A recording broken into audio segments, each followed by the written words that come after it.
7c. Universal gravitation. Centripetal accelerations change the direction of the motions of objects from straight lines to curves. Different forces can cause centripetal acceleration, but perhaps the most important centripetal force is gravity.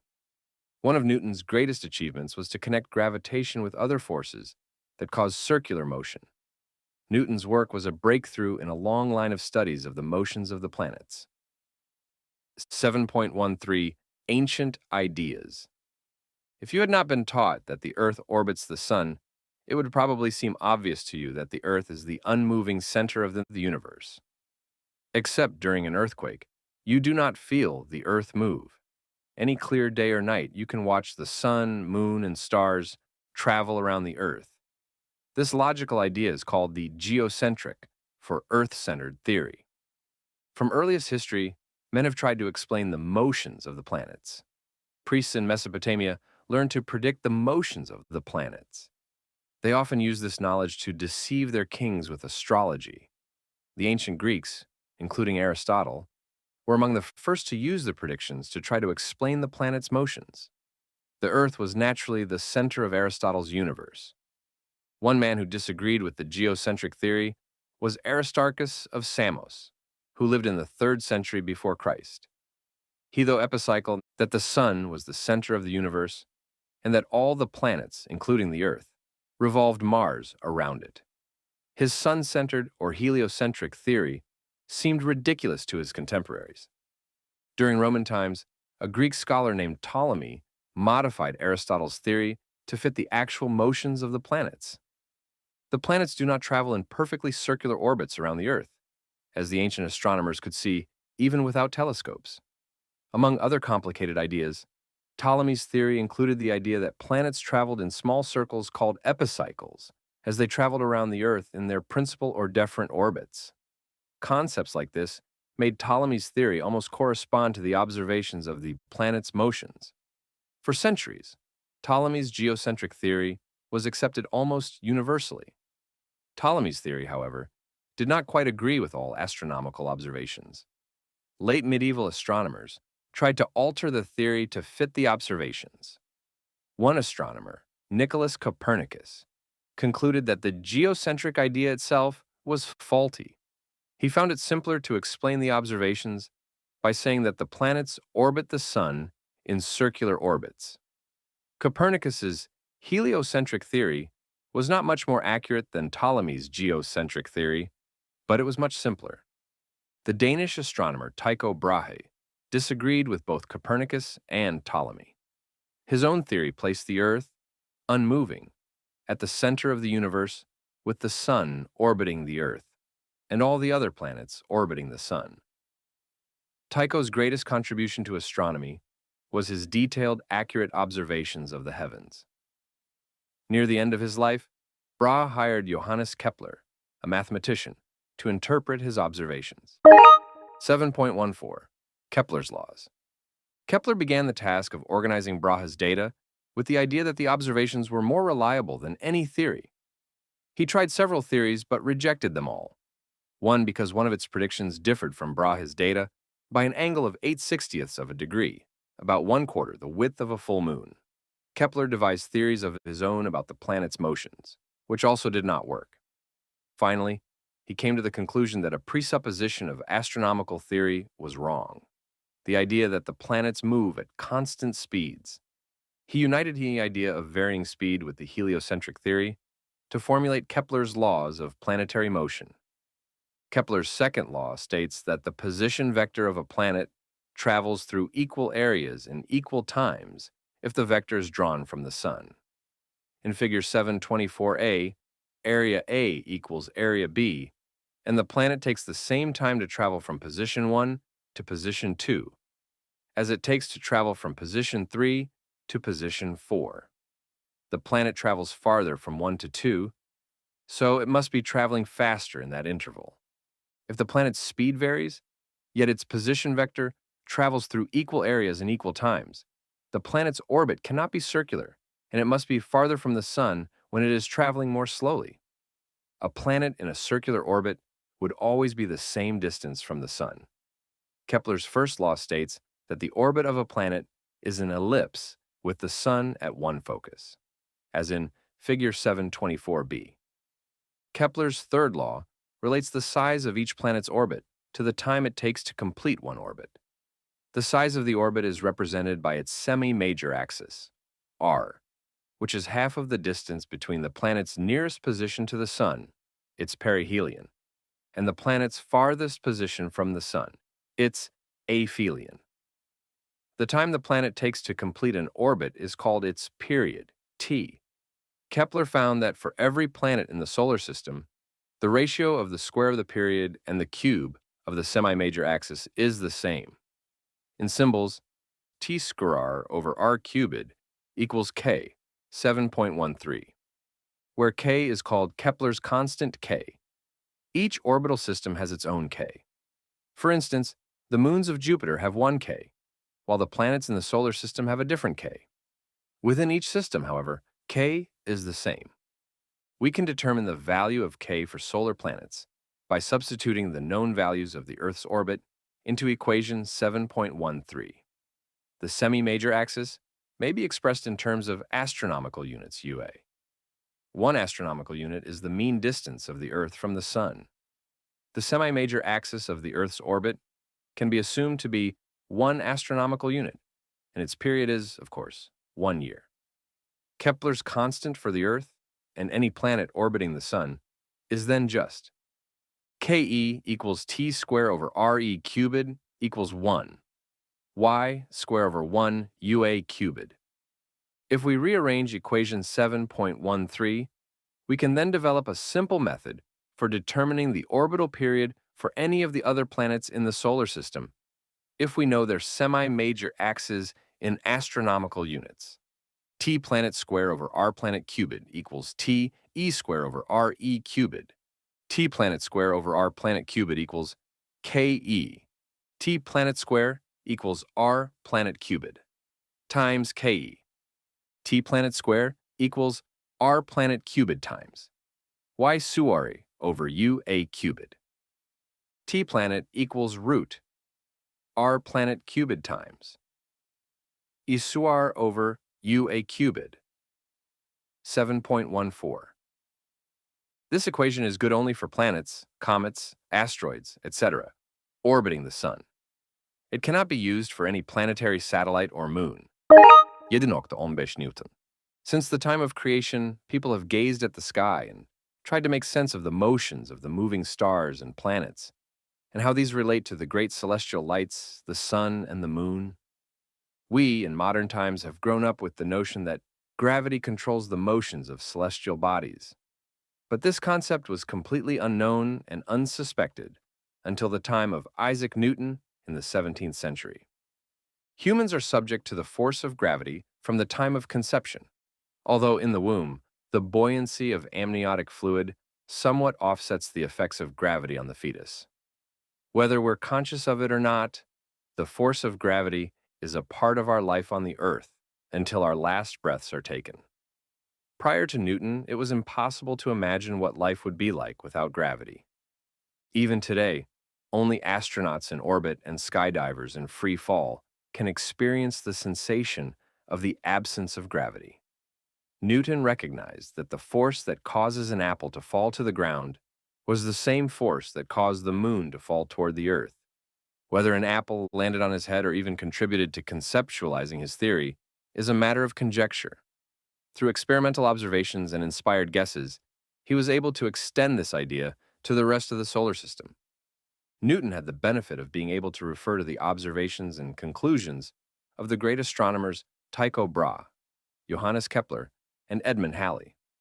These men had compiled an immense amount of data that demonstrated conclusively that planets, moons, and comets moved in elliptical orbits. Newton therefore had a number of premises to work with as he began to consider the causes for orbital motion. He recognized that the moon accelerates toward the Earth because of gravitational force, but misses it because of its sideways orbital motion. Therefore, the gravity that causes the acceleration exists not only on the Earth, but also at least as far as the moon.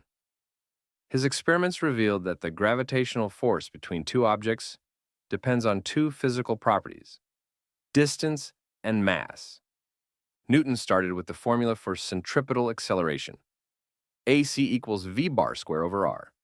Knowing the period, t, and the orbital radius, he calculated the centripetal acceleration caused by the mass of the Earth, both at the surface of the Earth and at the Moon's center of mass.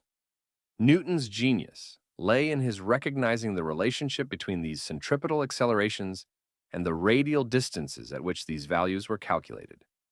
He found that though the radius of the Earth, the distance between the Earth's center of mass and the surface, was 1/60th of the distance between the centers of mass of the Earth and the Moon, the centripetal acceleration at the Moon was 1/3600th of that at the surface of the Earth.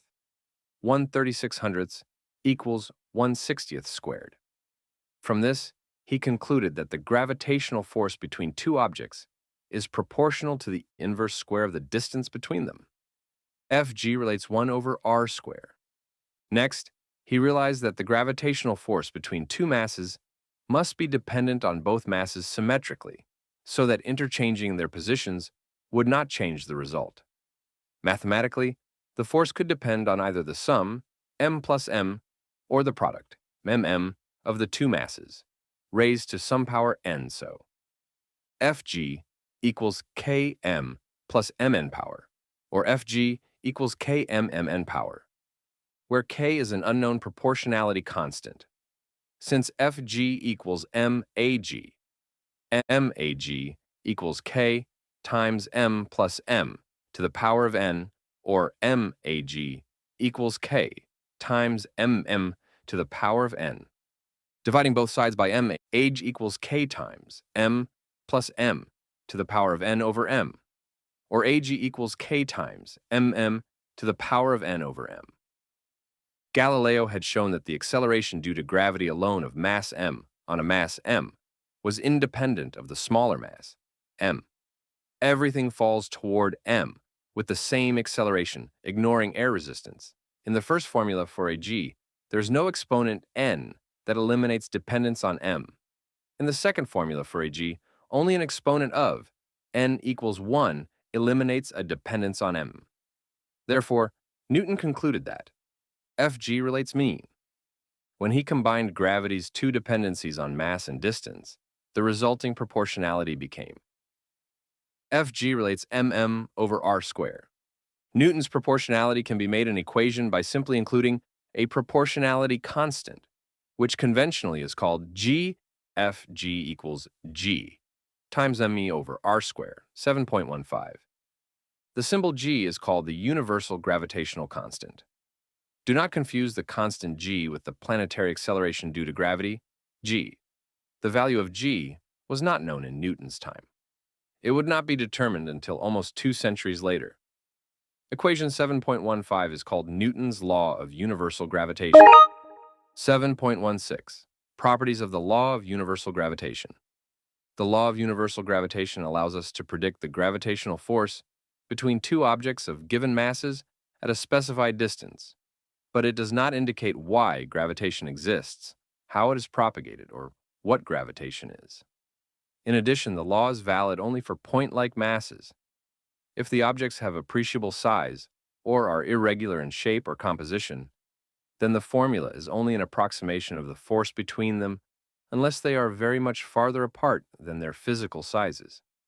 Newton, using integral calculus that he developed for the purpose, showed that finite spheres with spherical mass distribution, not necessarily uniform mass distribution, could be considered point masses.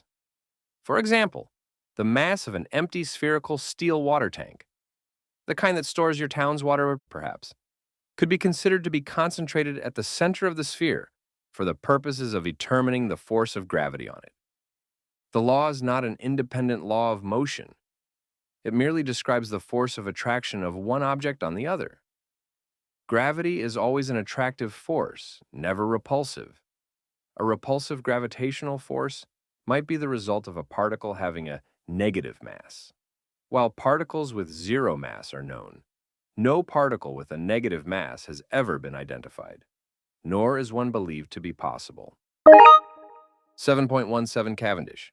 The gravitational force on an object and its mass can be measured directly, but in order to calculate g, the mass of the Earth had to be known as well. For nearly 2 centuries after Newton discovered the law of universal gravitation, the value of g remained a mystery. Late in the 18th century, the eccentric British physical scientist Henry Cavendish was encouraged by a fellow scientist to devise an experiment to determine the density of the Earth.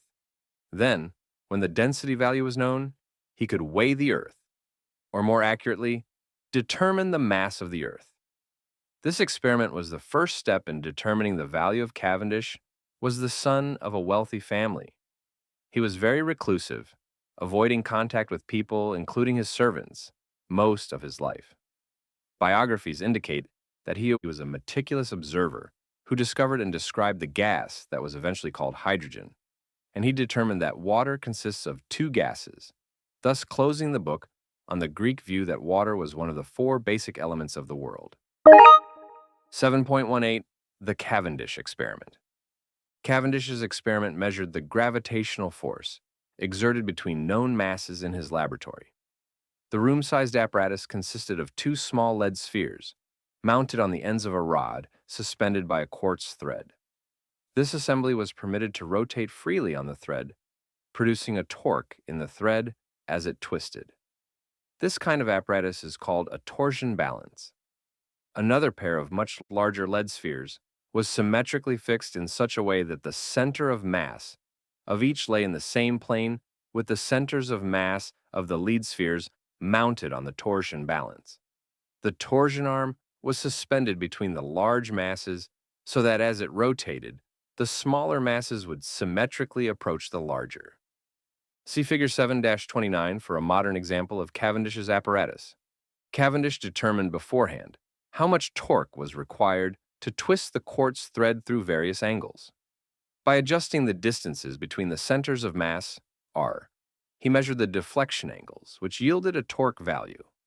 Knowing the physical dimensions of the apparatus permitted him to calculate the gravitational force exerted by the masses on each other.